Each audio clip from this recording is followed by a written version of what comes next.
ওয়াল ইয়াউমিল আখির। রব্বুল আলামিন বললেন যারা মসজিদের আবাদকারী হবে তারা আখিরাতের দিবসের প্রতিও ঈমান রাখে। সুবহানাল্লাহ।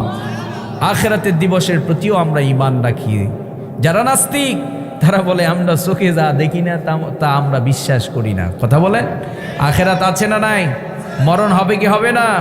পুনরায় জীবিত করবেন একজন, তিনি কে? তাহলে আখিরাতের প্রতি যাদের ঈমান থাকবে না তারা ঈমানদার হতে পারবে? তারা পারবে? তাহলে দ্বিতীয় নম্বর, আখিরাতের প্রতিও ঈমান আমরা রাখবো। রাজি আছি তো ইনশাআল্লাহ? রব্বুল আলামিন বলছেন যারা মসজিদের আবাদকারী তারা আখিরাতের দিবসের প্রতিও ঈমান রাখে। তৃতীয় নম্বর, রব্বুল আলামিন বলছেন ওয়া আকামাস সালাত। রব্বুল আলামিন বলছেন যারা মসজিদের আবাদকারী হয় তারা নামাজকে কায়েম করে দেয়। কি করে? তারা নামাজকে কায়েম করে দেয়। আমরা সবাই নামাজ কায়েম করব, রাজি আছি না নাই? আমরা যেন রাষ্ট্রীয়ভাবে নামাজকে কায়েম করে দিতে পারি, রাজি আছেন তো? আমাদের রাষ্ট্রপ্রধান যারা হবে, আমাদের যারা নেতা হবে, আমাদের যারা লিডার হবে তাদেরকে বলবো আপনাকে ভোট দেব, শর্ত আছে নামাজ কায়েম করে দিতে হবে।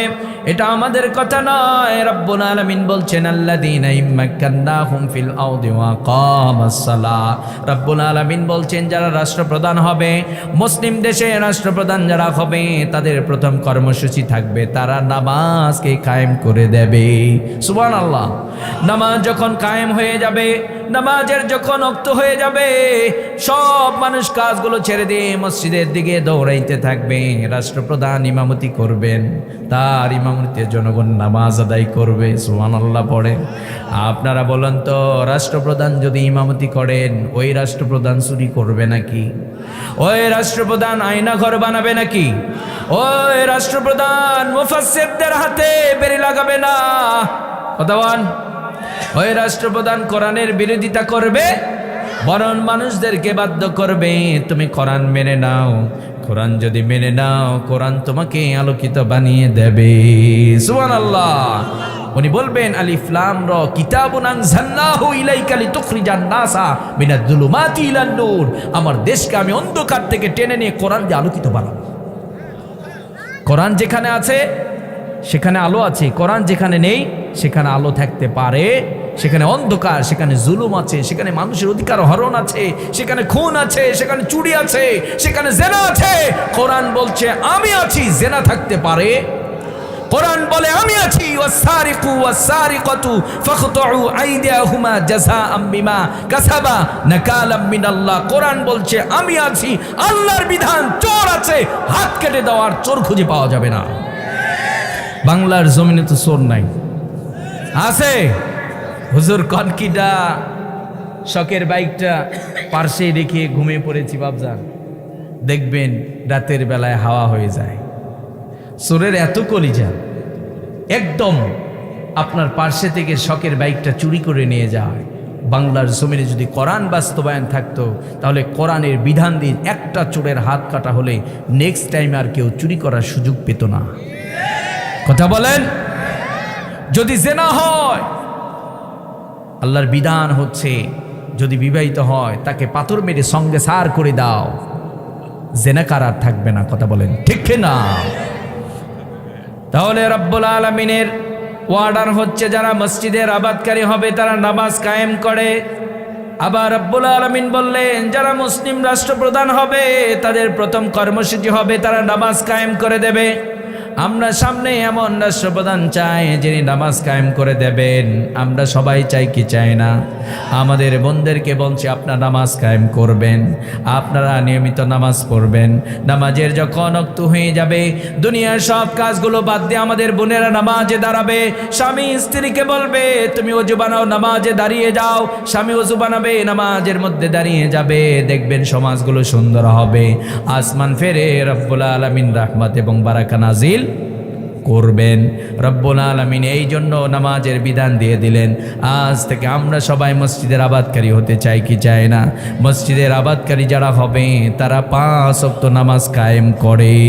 আমরা নামাজটা কায়েম করে দেব, ওয়াক্ত মতো নামাজ আদায় করব।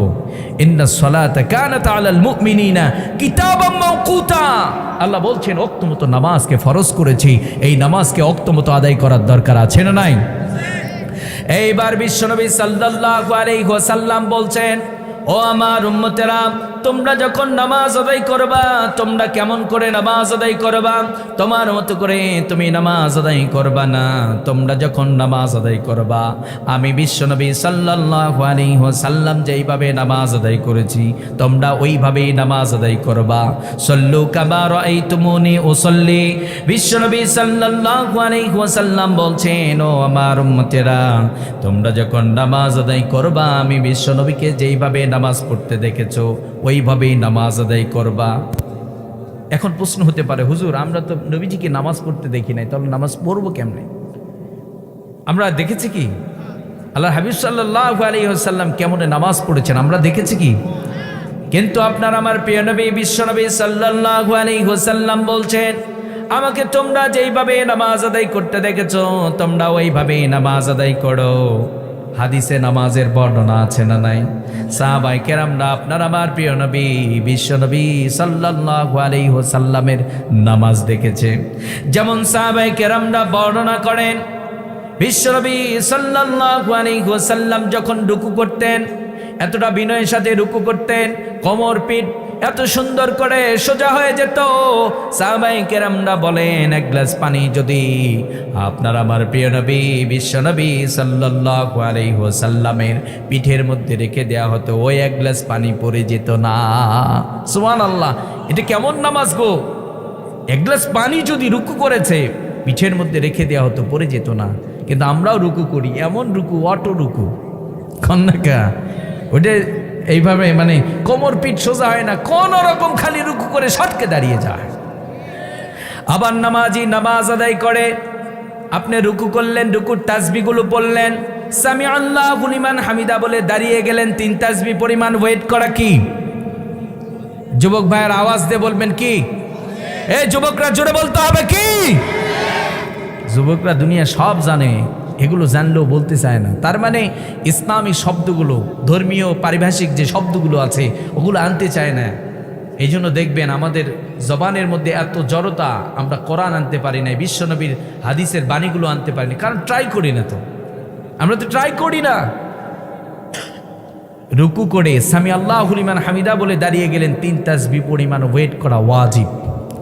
নামাজের ওয়াজিব যদি নষ্ট হয়ে যায়, তাহলে সওজদা না দিলে নামাজ হয়?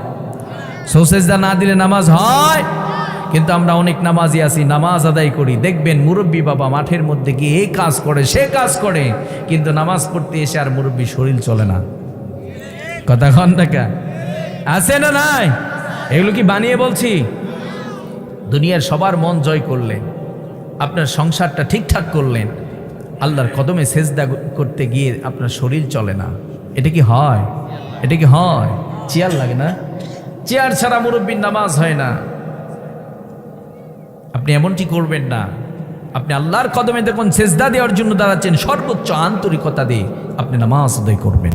রাজি আছি না নাই? তাহলে বিশ্বনবী সাল্লাল্লাহু আলাইহি ওয়াসাল্লাম বললেন, ও আমার উম্মতেরা, তোমরা যখন নামাজ আদায় করো, আমার মতো তোমরা রুকু করবা। আমি বিশ্বনবী সাল্লাল্লাহু আলাইহি ওয়াসাল্লাম যেইভাবে নামাজ আদায় করেছি, তোমরা ওইভাবে নামাজ আদায় করবা। ওই নামাজটা যদি শিখতে চান, তাহলে কোরআন এবং সুন্নাহর ইলম থাকার দরকার আছে না নাই?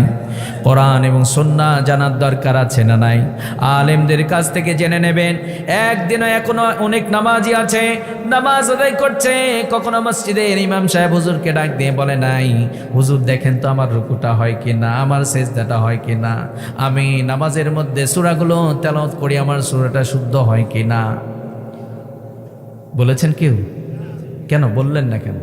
কৃষক, একজন কৃষক যদি 1 বিঘা মাটিতে 50 মণ ধান করে ফেলে, বারবার গিয়ে বলে, ভাই কি ব্যাপার, পাশাপাশি জমি আপনার 50 বিঘা, আমার হয় 25 বিঘা, কি করেছো বলো? কথা কয় না কা? অনেক মুরব্বী আবার বলে, বাপজান বুড়ো হয়ে গেছি তো, দাঁত পড়ে গেছে, শরীর আর চলে না, কোরআন আর পড়তে পারি না।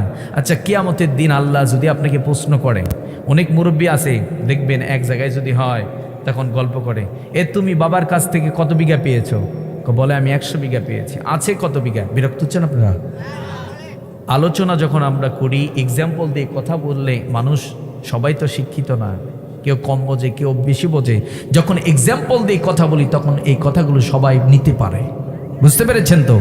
আপনি যে আমাকে বলছেন হুজুর আমি বৃদ্ধ হয়ে গেছি এই জন্য কোরআন পড়তে পারি না, জবান চলে না, কোরআন পড়ার কি কোনো সুযোগই ছিল না লাইফে? না মায়ের পেট থেকে বৃদ্ধ হয়ে এসেছেন? হ্যাঁ,